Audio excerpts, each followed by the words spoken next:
तो जब आप 1761 की लड़ाई याद करोगे, मराठों की लड़ाई याद करोगे, 1761 की पानीपत का तीसरा युद्ध याद करोगे प्यारे दोस्तों, तो आप इतिहास के अंदर जाना, बहुत सुप्रसिद्ध इतिहासकार है, आज भी जीवित हैं, कुरुक्षेत्र के अंदर है, हिम्मत सिंह सिन्हा। हिम्मत सिंह सिन्हा आज भी बड़ा, लाइब्रेरी है उसके घर में, पाकिस्तान से ही आए थे वो उस समय। तो उन्होंने स्पष्ट रूप से अपने पुस्तकों के अंदर, इतिहास के अंदर हवाले दिए हैं। उन्होंने स्पष्ट किया है ये बातें कि जब मराठा यहाँ पर आ रहे थे, उन्होंने दिल्ली पर राज कर लिया था, तो दिल्ली पर राज करने के बाद उन्होंने कुरुक्षेत्र, जिस पर मलेच्छों ने विजय प्राप्त कर रखे थे, तो उसको छुड़ाने के लिए उन्होंने यहाँ पर हुंकार भरे और सदाशिव राव भाऊ को यहाँ पर भेजा गया। ये महाराष्ट्र से आए हिंदू सेना है। तो उस समय उन लोगों ने उस मंदिर के अंदर, ऐसा है आप इतिहास में पढ़ेंगे कि उन लोगों ने गांव में सभाएं की और सभाएं कर करके न्योता दिया कि ऐसे ऐसे अहमद शाह अब्दाली भारत पर आ रहा है अटैक करने के लिए, आक्रमण करने के लिए।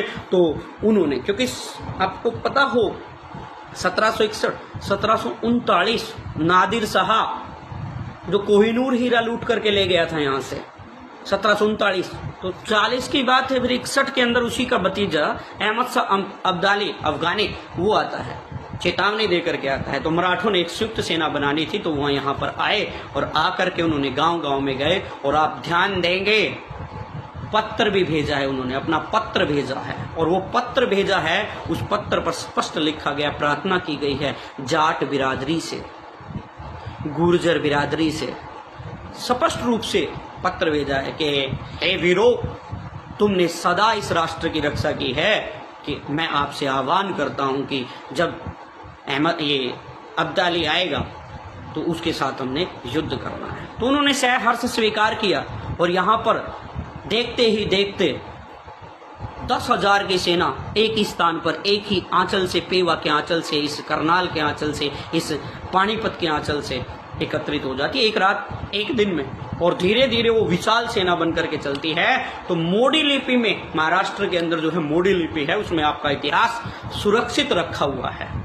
प्रभाकर राव भाऊ जी आए थे, उन्होंने भी स्पष्ट किया है। और मैंने कहा सेना जी, जो हिम्मत सिंह सिन्हा जी इतिहासकार हैं बड़े अच्छे, उन्होंने भी स्पष्ट कर दिया गया है कि गुर्जर एक वीर जाति है, लेकिन सोई पड़ी है। उन्होंने स्पष्ट कहा है कि इनको यदि सदाशिवराव भाऊ जी आप इनको जगा पाए तो ये राष्ट्र पर बलिदान होने वाले कौम है। अर्थात कहने का मतलब सोई हुई उस बिरादरी को जगाया, वो जागी।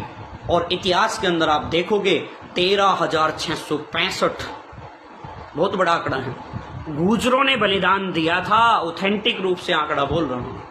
तो इतने सारे गुर्जरों ने बलिदान दिया हो, और जो बलिदानी कौम रही हो, जो राष्ट्र रक्षक रही हो, राष्ट्र प्रहरी रही हो, उस गुर्जर बिरादरी पर क्वेश्चन मार्क करोगे तुम? तो प्यारे दोस्तों, वहां पर स्पष्ट रूप से गुर्जरों का उल्लेख किया गया, और पत्र भी अब आपके पास है, और उस पत्र के माध्यम से वो सदाशिवराव भाऊ का ही है। तो तब विशाल सेना बनती है और पानीपत की तीसरी लड़ाई होती है। और पानीपत की तीसरी लड़ाई में कितने गुर्जरों ने और कितने जाटों ने, कितने रोडों ने और कितने अहीरों ने बलिदान दिए हैं, इतिहास जरा पढ़ना। और वो निर्णायक युद्ध नहीं था, अब्दाली चला गया था यहाँ से लौट करके। इतिहास की किताबों में पढ़ाया जाता है कि अहमद शाह अब्दाली जीत गए थे और मराठे हार गए थे। नहीं हारे थे, इतिहास अच्छे से पढ़ो। यदि हारते तो याद करो 1803 में जाकर के अंग्रेजों का हरियाणा के ऊपर या इस बेल्ट के ऊपर थोड़ा सा अधिकार हुआ था, और 1809 में इतिहास में पढ़ाया जाता है, उस पर भी हम प्रकाश डालेंगे कभी। लेकिन ध्यान दो, 1761, 1803, उसके बाद भी इन्होंने राज किया यहाँ पर। तो कैसे कह देंगे आप? बस वैसे ही मनगढ़ंत कहानियां, जैसे जोड़ी जाए वैसे जोड़ लो।